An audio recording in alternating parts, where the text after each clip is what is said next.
ladies and gentlemen, members of the press, let me thank you once more for having to wait this long for the conclusion of the inaugural meeting of the Presidential Task Force on the Control of Coronavirus, which we would tag name PTF COVID-19 for the ease of reference. So whenever you hear PTF COVID-19, is referring to the Presidential Task Force on the Control of Coronavirus. At the end of the inaugural meeting, the committee has reached some decisions that we would now release to the public through you, and we hope that this would go in a long way in assisting the members of the public to make some very conscious and specific decisions with regards to their travels. Let me first start with what we have decided as a committee, which has received approval, is the issue of travel by public and civil servants. After due consideration and the trend of the spread of the novel coronavirus disease, COVID-19, and the subsequent declaration of the outbreak as pandemic by the World Health Organization, the committee consequently decided to urge that we upscale our health emergency system to the highest level and put in measures to curb further spread of the disease. So far we have 3 cases, 2 have tested positive, 1 negative. We want to make sure that it does not go beyond these minor figures for now. So on the part of government, we have decided to advise and that it has become necessary to advise all public officials in the ministries, departments, and agencies, including parastatals, that government has banned all forms of travels out of the country for whatever reason, whether for meetings, bilateral, multilateral, conferences, seminars, workshops, presentations, negotiations, and any form of other ceremonies. This ban will remain in place until further notice and until the situation of the pandemic nature of the coronavirus abates.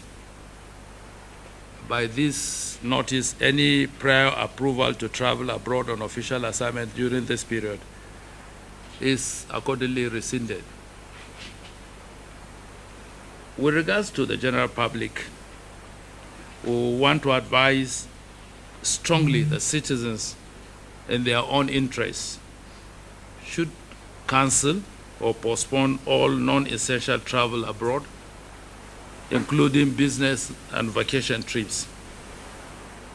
This is especially so, especially when it comes to travels to countries known to be seriously affected by COVID-19. And such high-risk countries are China, Iran, South Korea, Germany, Italy, USA, UK, Switzerland, Norway, Netherlands, Spain, France, and Japan. Secondly, we urge everyone returning to Nigeria from any country at all to strictly self-isolate for 14 days in their homes. The Nigerian Center for Disease Control has this morning issued guidelines for self-isolation. We will ensure that those guidelines are widely publicized. Third, all people returning from countries with high community transmission rate, especially countries that have recorded 1,000 cumulative cases and above, will be actively followed up for 14 days by the health authorities. At this juncture, we want to put it on notice that the Nigerian government supports the measures taken by the government of other countries, particularly high-burden countries, who have urged their residents to stay home and avoid non-essential travel, particularly and inclusive to Nigeria. We want to urge the Nigerian people to please continue to maintain high level of sanitation and hygiene and respiratory etiquette, which has been repeatedly advised.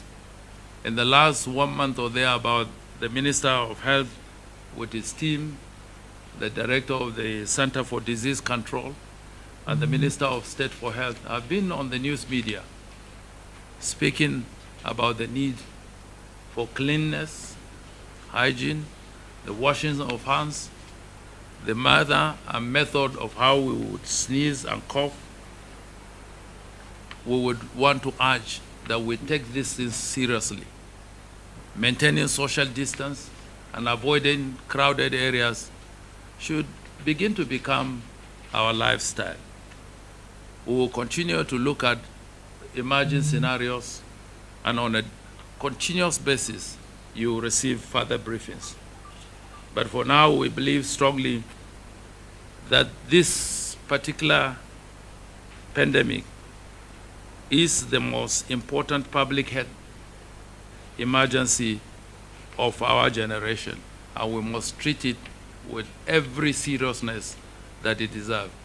Thank you, gentlemen of the press.